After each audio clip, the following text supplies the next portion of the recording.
primeiro capítulo desta carta do apóstolo Paulo à igreja de Roma, Paulo afirma que todos os gentios estavam condenados, uma vez que eles tinham a revelação do Criador por meio da natureza, da criação.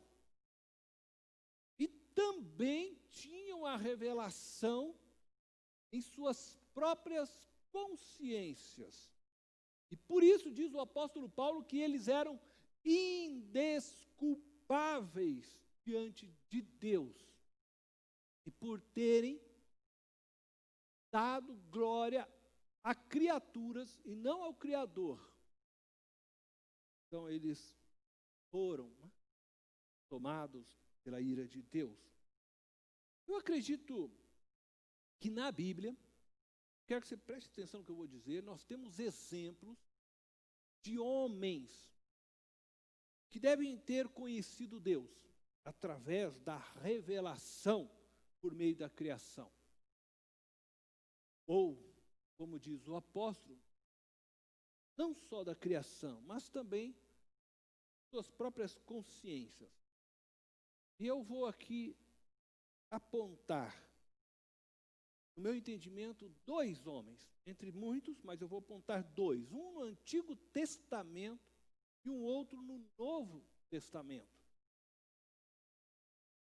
No Antigo Testamento, eu vou citar Enoque, que se encontra em Gênesis capítulo 5. Mas você poderia incluir Noé, você poderia incluir outros homens que não haviam ainda recebido a revelação conforme nós a temos, conforme Moisés entregou ao povo. Ainda não existia a lei. Você poderia pensar em Jó, mas eu vou ficar só com Enoque, Gênesis capítulo 5. O texto de Gênesis capítulo 5 diz assim que Enoque andou com Deus. E ele viveu então em um período em que as escrituras não existiam. Os rituais litúrgicos de purificação, que hoje nós lemos escrito por Moisés, para que o homem pudesse se aproximar de Deus, não haviam sido estabelecidos ainda. Mas, contudo, diz o texto bíblico que ele andava com Deus. Todo o conhecimento de Deus adquirido por seus antepassados neste período eram transmitidos de forma oral. Realmente o pai contava para o seu filho aquilo que ele ouviu, então, do seu pai, e assim ia se passando esse conhecimento. Um contava para o outro. Mas não existia uma revelação escrita como nós a temos hoje. E aí eu penso, então, que a reflexão sobre a pessoa de Deus que Enoque fazia, se baseava no que ele podia ver da criação e do pouco que ele tinha de conhecimento de Deus através dos seus antepassados, e em grande parte dos sentimentos despertados então em sua própria consciência. E isso foi suficiente para que ele andasse com Deus. E o seu andar com Deus era tão íntimo e tão profundo que diz o texto que Deus o tomou para si. E já não se achou mais Enoque. Por isso muitos dizem, foi arrebatado. Deus o tomou para si. Mas o que eu quero que você entenda então é que Enoque nasceu no pecado, como eu e você. Mas viveu antes da lei, antes de qualquer ritual de purificação. Portanto, sem lei. Contudo, pela graça, foi salvo. Pela graça. Deus o tomou para si. Qual conhecimento tinha Enoque, por exemplo, de Jesus, para que Deus o aceitasse? Eu quero citar alguém no Novo Testamento também. Eu vou levantar aqui a pessoa de Cornélio, em Atos 10. Cornélio era um romano, um gentil temente a Deus. Um romano temente a Deus. Diz o texto bíblico em Atos 10, de 1 a 4, você pode ler depois em sua casa, suas esmolas e orações eram recebidas por Deus. Cornélio não seguia a lei de Moisés, não tinha esse conhecimento. Ele não praticava os rituais litúrgicos de sacrifícios ordenados por Moisés, embora já tivesse a lei escrita. Mas ele não fazia parte do contexto de aliança da geração e descendência de Abraão. Mas sua adoração, suas orações eram recebidas por Deus. Eu creio, na minha simplicidade, que Cornélio encontrou Deus, possivelmente assim como Enoque, através da revelação de Deus existente na criação, a qual o próprio apóstolo Paulo, escrevendo à igreja de Roma, diz que os homens tinham a revelação de Deus na criação, como já foi dito, também na sua própria consciência. Quando Pedro vai à casa de Cornélio, Cornélio já era amado por Deus. Cornélio não sabia o nome de Deus. Ele não teve a revelação que o povo de Israel havia recebido, mas ele sabia que existia Deus, Criador dos céus e da terra, e ele orava para este Deus. E esse Deus, diz o texto, ouvia suas orações. E o amava, de tal forma que pede para que Pedro vá lá contar as boas novas que ele ainda não sabia. E eu quero dizer com isso que Cornélio nasceu no pecado, como nós. Viveu no período em que a lei já estava estabelecida, mas ele viveu sem o conhecimento da lei. Portanto, assim como Enoque, viveu sem lei. Pela graça foi salvo. Pela graça suas orações eram ouvidas. Qual? Levanto eu de novo a pergunta. O conhecimento tinha Cornélio de Jesus antes da chegada de Pedro em sua casa, para que Deus ouvisse suas orações e ele fosse considerado um homem temente, segundo a palavra de Deus. O que eu estou querendo provocar em vocês é que nós precisamos considerar que a Bíblia é um livro, uma revelação progressiva. Hoje temos a revelação do mistério do Evangelho completa e maior do que tiveram os homens do passado, mas em toda a história da humanidade, de Gênesis a Apocalipse, a salvação foi e é obra da graça de Deus. No capítulo 2 do livro escrito por Paulo, então, à igreja de Roma, Paulo afirma que todos os judeus estavam condenados, pois eles tinham a revelação do Criador por meio da lei, se referindo à lei de Moisés.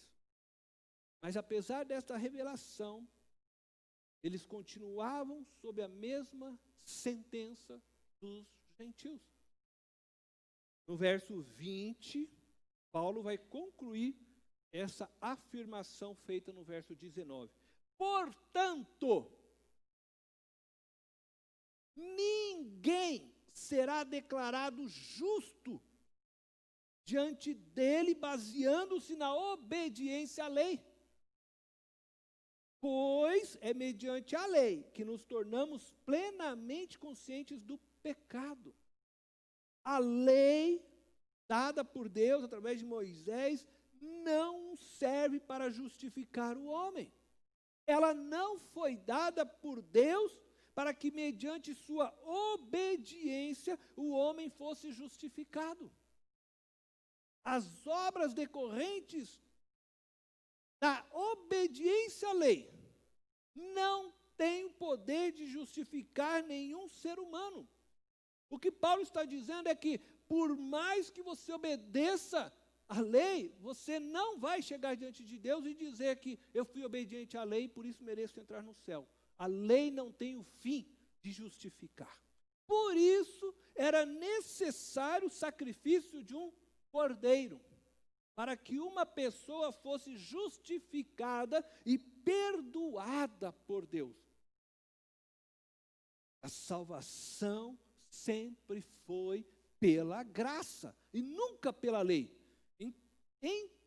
Entretanto, os judeus começaram a achar que se eles obedecessem à lei, eles alcançariam a salvação. Não era isso que Deus estava fazendo e dando para eles. Segundo Paulo, a lei, ela foi dada para tornar todo ser humano plenamente consciente do seu estado pecaminoso. Ela aponta a existência do mal em nosso ser. Todos que se deparam com a lei chegam à conclusão que são pecadores. Entenda o que eu vou dizer, mais uma vez eu peço que você preste atenção. Uma pessoa, ela pode obedecer à lei comportamental. Essa era a posição daquele jovem rico para Jesus. Eu obedeço toda a lei. Meu pai mandou lavar o prato, eu lavo. Meu pai, eu faço. Minha mãe, eu faço. Eu obedeço papai, eu obedeço mamãe. Eu não mato, eu não roubo. Ele estava dizendo, eu cumpro toda a minha lei. Eu dou o dízimo. A lei comportamental você até consegue obedecer. Mas a lei moral que está por trás deste comportamento você não consegue obedecer. Você pode não adulterar fisicamente, concretamente, mas não consegue deixar de adulterar interiormente. E não adianta você falar para mim que você não adultera interiormente, que eu vou dizer para você que você adultera sim. Quando uma pessoa olha para outra, disse Jesus, desejando-a, já adulterou. Quando você deita, e de vez em quando você tem aqueles sonhos obscenos, né? Você está adulterando, está pecando. Os teus sonhos, produto muitas vezes até de desejos que estão inconscientes dentro de você. Quem aqui que já não teve um sonho indecente? Levanta a mão, né? Você pode não matar, literalmente, né? Pegar a arma e matar uma pessoa, literalmente. Mas você não consegue deixar de matar uma pessoa interiormente, no seu coração. Jesus apontou isso. Aquele que só de maldizer, Jesus chega a falar, já está matando. Só de você, muitas vezes, blasfemar contra o seu irmão, você já está mostrando que a violência e a capacidade de chegar a um ato como esse. Quem já não desejou aqui esganar alguém?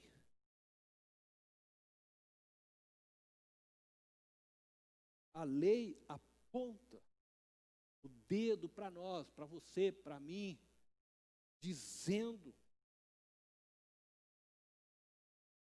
ó, você tem potencial para matar. Você tem potencial para adulterar. Você tem potencial para roubar, para idolatrar, para mentir. Quer dizer, a lei está dizendo na nossa cara, você é pecador. E é isso que Paulo está dizendo, a lei nos cala. uma vez que joga, né, na nossa cara quem somos de fato, pecadores. Que existe sim em cada um de nós uma força que nos leva à prática do mal. E se obedecê-la, agora preste atenção, se obedecê-la, eu estou me referindo à lei, né? Se obedecer à lei, em nada nos ajuda a nos justificarmos diante de Deus. Que esperança temos nós de salvação? Paulo, nos versos seguintes, irá mostrar então o caminho que Deus estabeleceu para a nossa salvação. Versículo 21. Mas agora se manifestou uma justiça que provém de Deus, independente da lei, da qual testemunham a lei e os profetas. Mas agora, esse termo indica o tempo escatológico, né, em que se manifestou a justiça de Deus. Dias de Paulo, ele está se referindo. Paulo está dizendo que a justiça de Deus já está presente.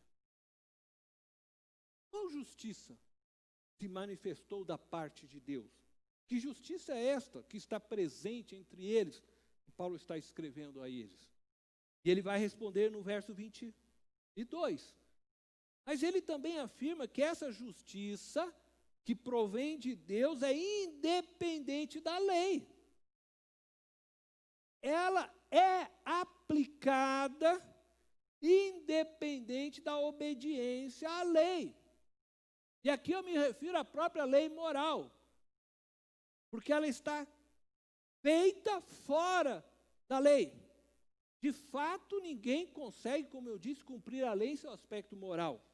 Essa justiça que se manifestou da parte de Deus foi aplicada sobre Enoque, foi aplicada sobre Abraão, foi aplicada sobre Moisés, Davi, Cornélio, Pedro, Paulo, é aplicada a mim e a você hoje. Essa justiça que provém de Deus. Paulo ainda afirma que essa justiça, que não depende da lei, do cumprimento da lei, ela é testemunhada pela lei e pelos profetas. Paulo está dizendo que tanto a lei de Moisés como os profetas, os escritos dos profetas apontavam para esta justiça.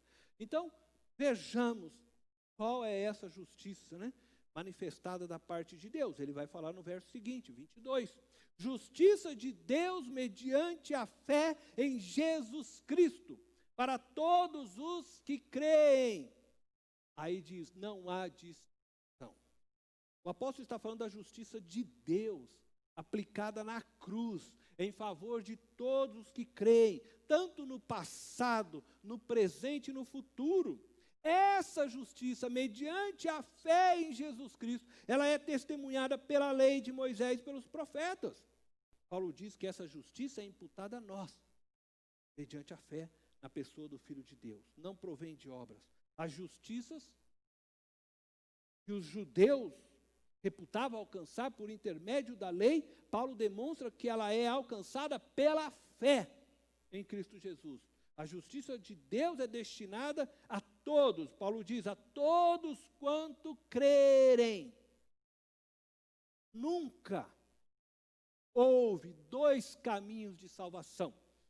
Nunca houve. Jesus diz, eu sou o caminho. E sempre foi o caminho.